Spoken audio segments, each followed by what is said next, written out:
श्रीशैलेशदयापात्रं दिभक्त्यादिगुणार्णवं यतीन्द्रप्रणवं वन्दे रम्यजामातरं मुनिं लक्ष्मीनाथसमारम्भां नादयामुनमध्यमाम् अस्मदाचार्यपर्यन्तां वन्दे குருபரம்பராம். திருவாய்மொழியின் 4வது தனியன் அனந்தாழ்வான் அருளிச் செய்தது. ஏய்ந்த பெருங்கீர்த்தி ராமானுஜ முனிதன் வாய்ந்த மலர்பாதம் வணங்குகின்றேன். ஆய்ந்த பெருஞ்சீரார் சடகோபன் செந்தமிழ் வேதந்தரிக்கும் பேராத உள்ளம் பெற. திருவாய்மொழி நம் நெஞ்சில் நிற்க வேண்டுமா? ராமானுஜ திருவடிகளை பற்றுங்கள். உடைமை திருவாய்மொழிக்கும் உடையவர் ராமானுஜரே. திருவாய்மொழியின் அர்த்தமும் அனுஷ்டானமும் வேண்டும் என்று பிரார்த்திக்கிறார் அனந்தாழ்வார். சிறந்த கீர்த்தி உடைய ராமானுஜரின் தாமரை பாதங்களை வணங்குகின்றேன். ஆய்ந்த விலட்சணமான உயர்ந்த சடகோபன் செந்தமிழ் வேதம் உள்ளத்தில் நெஞ்சில் தரிக்கணும் என்று பிரார்த்திக்கிறார். பகவத் ராமானுஜர் எப்பொழுதும் ஒவ்வொரு ஜீவனையும் எப்படி பகவானோடு சேர்த்து வைப்பது என்று மனனம் செய்வார். மனனசீலக முனிகி சொத்தை சுவாமியோடு எப்படி சேர்த்து வைப்பது என்றே மனனம் செய்வார்.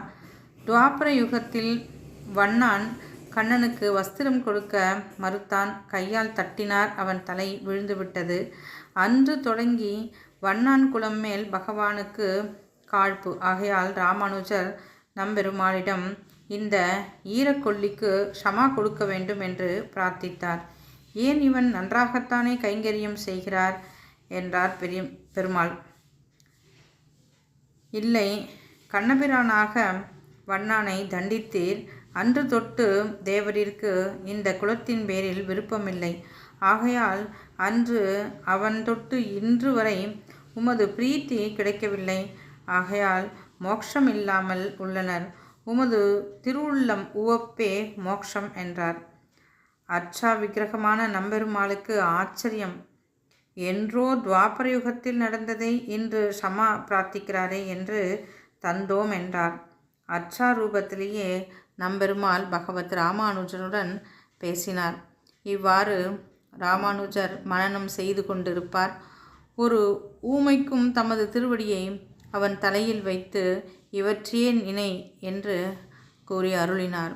இப்படியாக ஒவ்வொரு ஜீவனையும் பகவானிடம் சேர்க்க வேண்டும் என்று மனனம் செய்வார்.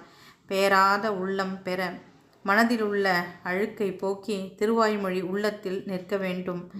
விலக்ஷணம் நம்மாழ்வார்க்கு நிரவதிகமான எல்லையற்ற புகழ்பெற்ற கல்யாண குணங்களை உடைய ஆய்ந்த பெரும் சீரார் சடகோபன். ஷாட்குண்யம் பகவானுக்கு 6 குணங்கள் ஒருங்கே வந்து பெற்றிருக்கிறார். எல்லையற்ற ஞான, பல, சக்தி, வீரிய, தேஜஸ், ஐஸ்வர்ய, இது எல்லாமே பகவானின் எல்லையற்ற 6 குணங்கள். அதை போல ஆழ்வாருக்கும்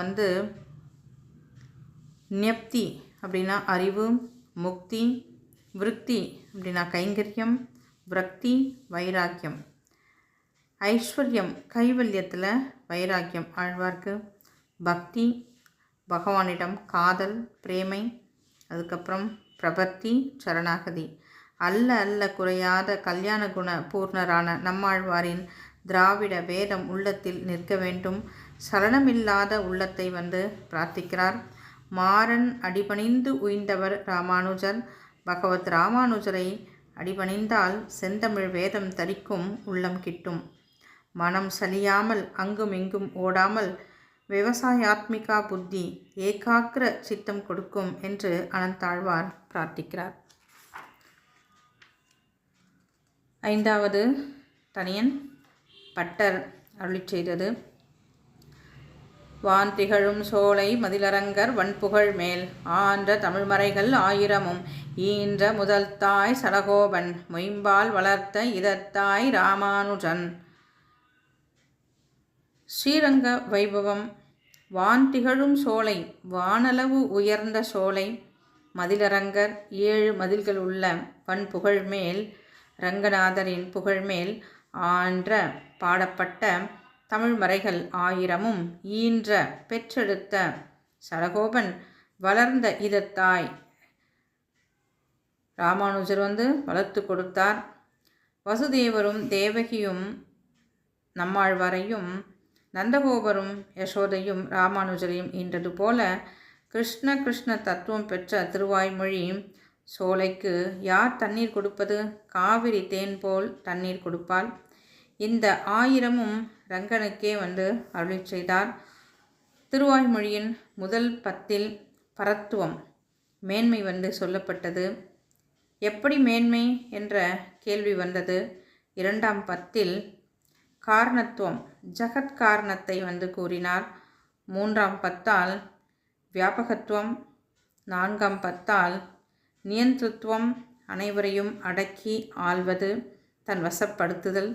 5ஆம் 10ல் ரொம்ப பெரியவர், நாம் பற்ற முடியாது என்று நினைத்தால் காருண்யத்துவம் கருணையை கொடுக்கிறார். 6ஆம் 10ல் சரண்யத்துவம், 7ஆம் 10ல் சக்தித்துவம், எவ்வளவு தாழ்ந்தவரையும் தூக்கி உட்கார வைத்து விடுவார். சத்திய காமத்துவம் 8ஆம் 10ல் ஸ்ரீயப்பதியே ஆசைப்படத்தக்கவர் அப்படிங்கிறத காட்டினார். ஆபகஸ்துவம் ரக்ஷகன், பிரளயத்தில் வயிற்றில் வைத்து காப்பவன். 10ஆம் 10ல் ஹார்த்தி அரத்துவம், துன்பம் துளையும். இப்படியாக 10-10ல் எம்பெருமானின் குணங்களை திருவாய்மொழியில் காட்டினார். திருவாய்மொழி திருவரங்கநாதனுக்கே 1000 பாசுரங்களும் சமர்ப்பிக்கப்பட்டது. நம்மாழ்வார்தான் பெற்று கொடுத்த தாய், வளர்த்தவர் பகவத் ராமானுஜர். தேவகி பெற்றாற்போல் நம்மாழ்வார் பெற்றார். யசோதையைப் போல ராமானுஜர் வளர்த்தார். யசோதை கண்ணனை தன் வசப்படுத்தியது போல ராமானுஜர் திருவாய்மொழியை தன் வசப்படுத்தி திரு குறுகைப்பிரான் பிள்ளானை கொண்டு வளர்த்தார். திருவாய்மொழியின் முதல் வியாக்கியானம் திரு குறுகைப்பிரான் பிள்ளான் 6000 படி அருளிச் செய்தார். ஆழ்வார் எம்பெருமானார் ஜெயர் திருவடிகளே சரணம்.